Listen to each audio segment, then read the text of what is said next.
Hey everybody, this is Kurt from Ethos Reviews, and today I'm reviewing the NES. That's right, the Nintendo Entertainment System. So I'm doing a console review today, and we're talking all things NES. The ins and outs, and the best games, the worst games, whatever we got.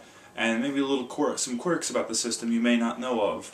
And we'll just go maybe down a trip of memory lane, just to revisit the greatest console ever made. Well, that's my opinion anyway. Has the most sentimental value to me, that's for sure, as I've had mine for 22 years. I got it way back in 1988, and it still works today. And this thing is still going strong. But it needed a little help along the way, and we'll get to that later. But first, let's talk about the NES itself. Alright, so everyone knows the original NES. It was made back in 1985, and it was actually marketed as a toy. That was a way to get it into retail stores and toy stores, because otherwise video games were considered a risk back in the day because of the video game crash of 1983. And because the NES was marketed as a toy, it was not seen as a risk. Thus, it became actually obviously a humongous success, and it just relaunched the video game era.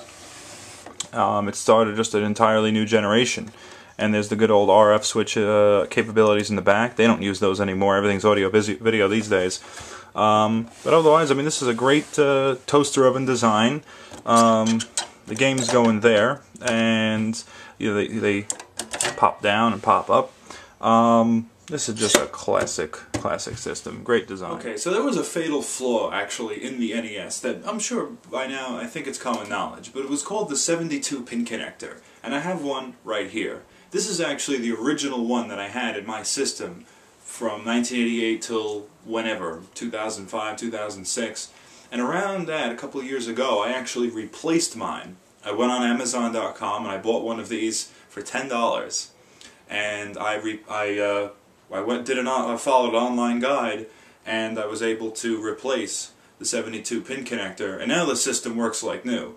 But what happens is, every time that you basically insert a game into the system, now let's take a bad game, for instance, like Friday the 13th, because I don't want to at all damage any good games in case. But anyway, so anytime you put a game into the system, you're essentially breaking the system. It's definitely a design flaw in the NES. And it's basically like a ticking time bomb. Anytime, you know, if you have an NES system that's like 15, 20 years old, it's bound to just stop working because of it.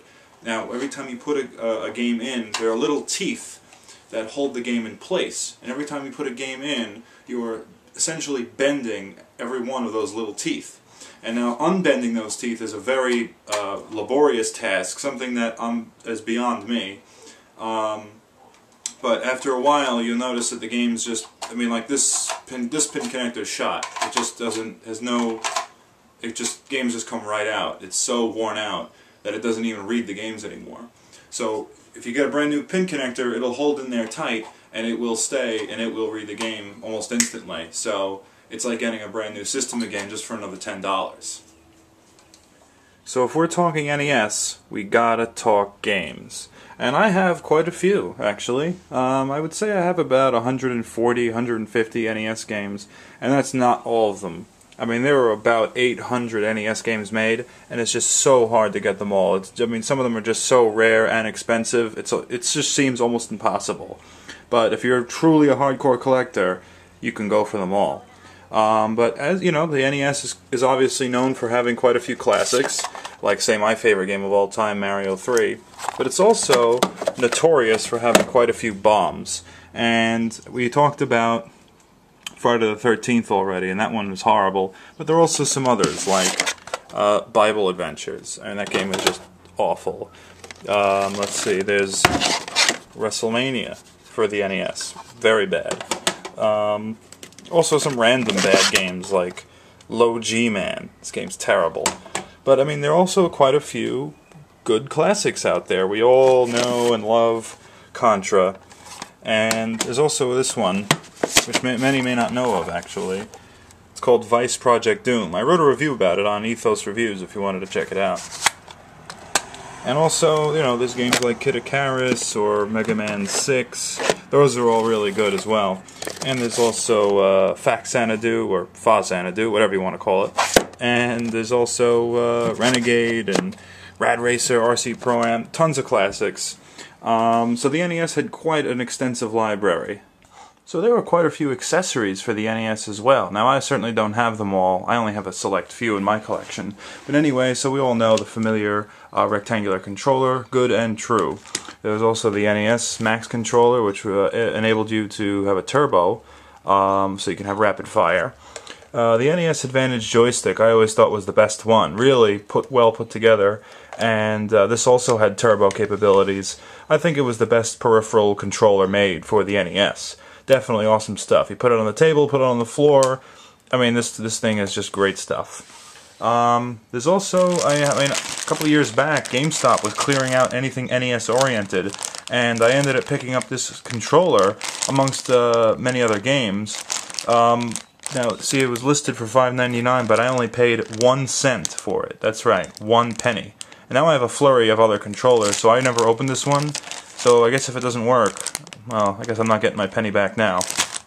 Anyhow, now here is the Wishbone controller. Now, I wonder what this connects to. So what does that Wishbone controller belong to?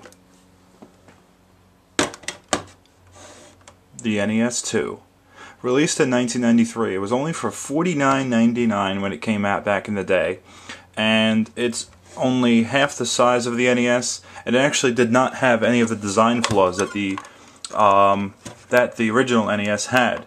So it didn't have that 72 pin connector problem where you put the game in and the teeth bent. It was much more like the Super Nintendo, actually. But anyway, it was the same. It was essentially the exact same system, and except when you put on the games, there was a slight.